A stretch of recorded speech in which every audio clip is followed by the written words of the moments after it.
এখন আর বিএনপি করি না, এখন করি জামাত। এই প্রতারণা আপনারা জামাত শিবির শুরু করেছে। আপনি শিবির করতেন, এখনো শিবির করেন। সোজা হয়ে কথা বলবেন।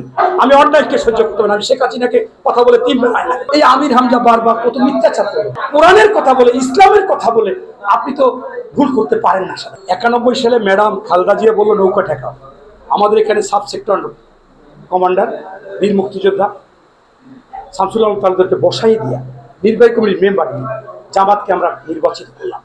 57 2008-এ নির্বাচন করলাম, 2001-এ নির্বাচন করলাম, 18 সালে ধানের শীষ দিয়ে নির্বাচন করলাম। তারা আমার বক্তব্য এডিট করে কাট করে ঘুরাইয়া ছাড়তেছে, কোটি কোটি মানুষের কাছে দিচ্ছে। এর মধ্যে আপনি যে প্রশ্ন করছেন ওরকম একটা বক্তব্য ছিল। সেইটা হচ্ছে কি, আপনার আমি কমপক্ষে 5-7 জন পেয়েছি। একটা জায়গায় গিয়েছি, কথাবার্তা বলতেছি, চা খাচ্ছি, টুক করে একজনে বলে আপনাকে চেনা চেনা ভাই, ভালো আছেন কি, এরকম বলে পরবর্তী বলে আপনি কি করেন? আমি একটু চাকরিতে আসি।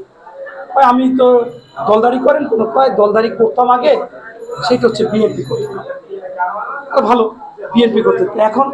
এখন আর বিএনপি করি না, এখন করি জামাত এবং ভোটও জামাতকে দিব। কেন ভাই, কি হলো?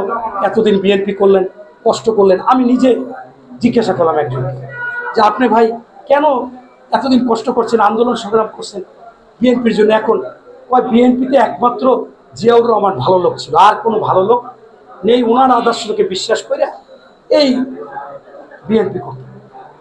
আমি আগেই জানতাম যে এই প্রচারকেরা এটা বইলা মানুষকে কনভিন্স করে দাঁড়িপাল্লার দিকে নিতে চায়। আমি ভালো খুশি হলাম আপনি জিয়াউর রহমানের। আমাকে চিনতে পারে নাই। আমি বললাম যে আপনার বয়স কত?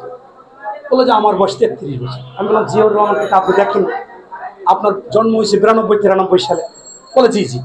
আমি কি খালেদা জিয়াকে আপনি দেখছেন কিন্তু ক্ষমতা দেখেন না, তখন আপনি ন্যাংটা? বলে জি। আমি বললাম ভালো, আন্দোলন সংগ্রাম করেছে? হ্যাঁ, আমি সব আন্দোলনে ছিলাম। মাশাআল্লাহ। তা আন্দোলনে থাকলে বলেন দেখি, আপনি ছাত্র দল, যুব দল, স্বেচ্ছাসেবক দল, কোন দলের সাথে আপনি আন্দোলন করেছেন? এখন বলে যে আমি করছি। কোথায় করছেন বলেন, আপনার বাড়ি কোথায়? বলে যে আমার বাড়ি পিরিজপুর। পিরিজপুর কোথায়? নাজিরপুর। আমি বললাম নাজিরপুর বাড়ি, আপনি কোথায় আন্দোলন করছেন? ওই এলাকায় করেছি। আমি বলতে কার সাথে করেছেন আন্দোলনটা আমাকে যদি একটু বলতেন, আমি তাকে ফোন দিতাম। আমি বিএনপি করি। এখন তো ও তো একেবারে ঘামাই যাচ্ছে। আমি বললাম ভাই, আমি বিএনপি করি, আপনি আন্দোলন করেছেন, আমি আপনার একজন ভালো, আপনি এখন কেন করবেন না? দুঃখ শুনবো, আপনি একটু এর নাম্বার দেন। এখন তো থতমত খাইতেছে। বলো শুনেন, এই প্রতারণা আপনারা জামাত শিবির শুরু করেছেন। আপনি শিবির করতেন, এখনো শিবির করেন। সোজা হয়ে কথা বলবেন। আমি অন্যায়কে সহ্য করতে পারি না। আমি শেখ হাসিনাকে কথা বলে 3 বার আয়না দিয়েছি, গুলি দিয়েছি, আল্লাহ ছাড়া কাউকে ভয় করি।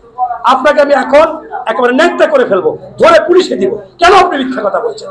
আজরাইল উপরে আছে, একেবারে ধ্বংস হয়ে যাবে, শেষ হয়ে যাবে। উচিত কথা বলেন, উচিত কথা বললে ছেড়ে দেবো। বলেন আপনি কে, কি করছেন? বলে স্যার আমি আমি আমি শিবির করতাম, স্যার আমি শিবির করতাম। তাহলে এখন এইগুলো স্যার আমাদের একটা প্রশিক্ষণ হয়েছে, এই প্রশিক্ষণে বলছে তোমরা এরকম বললে বুঝবা যে বিএনপির লোকই সরে যাচ্ছে, তাহলে বিএনপির লোক সরে গেলে সাধারণ লোককে বিএনপিকে ভোট দিবে। এই যে বিষয়, এইটাই সে তাদের একটা কৌশল। আবার মহিলাদের নামিয়ে দিয়েছে, যাই আবার মহিলাদের আগে কোনো তালিম পছন্দ করতো না, তারা তাবলিগ বিরোধী ছিল।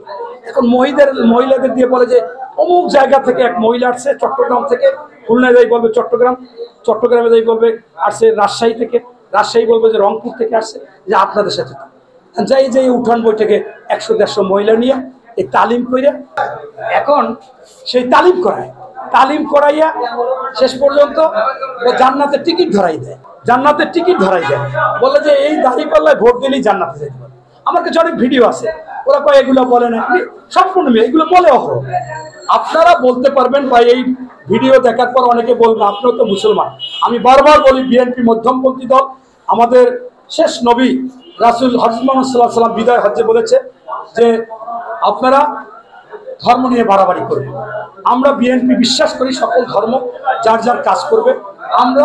আমরা ইনশাআল্লাহ আমরা কোরআন, আমরা নবী, আমরা ইসলামকে শ্রদ্ধা করি, ভয় করি, এটাই স্বাভাবিক এবং এটা করেও যাব।